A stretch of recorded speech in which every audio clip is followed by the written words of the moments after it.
Hey, how you doing, YouTube Nation? Back again with another accuracy report, this time on the Walther P99. Now, you guys have seen, hopefully you've seen my PPQ accuracy report. Outstanding pistol. My friendly dealer waved this P99 in front of me. He knows I'm a Walther lover. And didn't plan on buying this little puppy, but you know what? This trigger intrigued me, and I've heard some different stories about it. I think there's some misconceptions out there about this trigger. So I'm going to take her to the range. Let's see what she can do. Can she keep up with the PPQ? We're going to find out. I'll be back. Okay, Walther P99. Let's see if we can nail that paster 5 out of 5 times at 7 yards.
Walther P99. Let's see what we can do at 7 yards with this Walther. I'm going to try and hit that paster 5 out of 5 times.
Okay, we found out one thing, maybe two things we found out.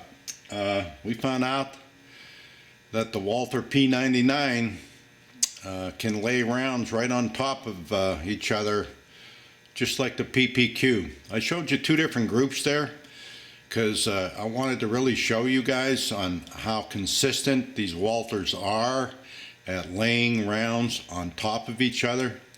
And I'm also going to show you how consistent I am. Every time I see I have a one-hole group going, I choke on the last shot. I like to blame the ammo for that, but I don't think I can. That's probably why I don't shoot a lot of competition, because that really separates the men from the boys. But I'll tell you one thing, these Walthers can shoot. They're good at 5, they're good at 25. Hopefully we'll stretch them out, see how good they are a little farther distances. But they're interesting guns, and what's different about them? And which one would I recommend for you guys to buy? Well, I'll tell you what. If I wanted to buy a Walther, and I didn't want it for carry, I just wanted it for target practicing and to impress my friends when I shoot my inch and a half 25-yard groups, I'd buy the PPQ. Simply because of the trigger. There's probably, I'd say, a pound and a half, maybe as much as 2 pounds difference in that trigger release. What I don't like about this trigger is, I think I mentioned in my other video that I've had some misintended fires with it. When I'm trying to sneak up on the first stage of this, now clear the gun. When I try and sneak up on that and pre-stage the trigger, it's okay when it's, you see that? I was just messing around, that thing went off. It's pretty darn light. And more so when there's rounds in it. You try and sneak up on that trigger, sometimes it goes off on you. There's been some videos out there other than mine on YouTube, and some comments on Google, that a lot of guys don't think this gun's safe for carry just for that reason. I tend to agree with them, but man, if you want to shoot some nice groups in that and some good target practice, this is the gun I say to buy. I wouldn't recommend it for carry just for the trigger reason. On the other hand, I'm going to tell you something. You wouldn't have any reservations about this gun. Accuracy is just the same. Trigger, totally different. And I'm really impressed how well thought out Walther put this gun together. Pretty intriguing. Let me show you a little bit about it. Number one, it's got 3 different triggers on it. It's called what they call the double action mode. Let me clear this. We're all clear. It's got the double action mode, which is going to have a long, probably 8-9 pound trigger here, and it goes all the way back to that trigger guard back there. It's a long pull. But what's nice about it, the minute that you put a round in this gun or rack the slide, it immediately engages into what they call the single action mode. So when I pull this trigger now, it's got a nice easy release, half the resistance that the double action trigger has. And the other thing you can do with this is you want to pre-cock this in single action. You can put that trigger halfway back. And now, if you want to do some serious precision work, you can stage this trigger. And when you stage the trigger on this gun versus the PPQ, that wall is very precise. Now when you pull the trigger, you got a nice clean break with no pre-travel whatsoever. Again, you can half cock it, pull it back to the wall. Nice clean break. Now the break is not as clean as that PPQ, but I'll tell you what, not once did I have an unintended fire with this gun by pre-staging that trigger. The gun is definitely capable for carry, totally safe. Now I know what you're thinking, well, I'm in a double action mode, and the minute that I rack the slide to put a round in it, I'm no longer in my safe double action mode. I'm in my single action mode. Well, here's how they take care of that problem. You rack a round in. Yeah, you're in the single action mode. They put a decocker right here. Press down. It puts you right back into double action mode. So now if you want to reholster your weapon, you're in a safe condition. You reholster and you're in the double action mode. Now I know what you're thinking again. Well, I want to get into single action mode again. I'm going to have to dump around just to slide the round forward and get it back into single action mode. No, you don't. All you need to do is pull this receiver back just a hair, and it'll put the gun back into single action mode, which I think is slicker than crap. This is a well thought out pistol as far as safety and for carry. I love this gun. They're both keepers for me. I don't know if Walther even makes a 45, but if they do, I'm going to own one of those too. Very, very well thought out pistol, and accurate as hell, both of them. This actually is a better buy. I'll tell you what, if you looked at my video on the PPQ, I spent almost $200 for this contraption just so I could get this gun shoot. Remember how I told you it shot 3 inches high out of the box?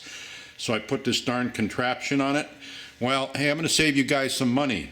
If you just get a hold of the number 5 sight, and I'm going to show you the difference between these guns. I got $200 invested in that piece of crap on the back here. The P99 comes with an adjustable windage rear sight, which is neat. Plus, it comes with 4 different sights, of which out of the box, this shot 3 inches high, just like the PPQ.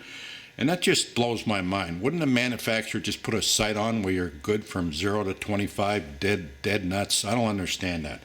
But anyway, they give you 3 other sights. So I just went to the number 5 sight on this, and I have it hitting right at, you know how I do my 6 o'clock holes at 25 yards? The gun's good from 0 to 25 with that number 5 sight. I think it came with the number 4 sight. So no money invested on getting the sights to hit where I want them to. Better buy as far as I'm concerned. Well thought out pistol. Hey guys, I hope you enjoyed this video. I hope I explained the difference between these 2 pistols properly. Probably the next time you're going to see these Walthers, I'm going to try and stretch them out a little bit. I might try and shoot them at 50 and 100 if I get some time here, because they're very capable pistols, man. I love these guns. So I'm going to go out for now. I hope you check out all my other videos. I got more stuff coming. Take care, and I'm out for now.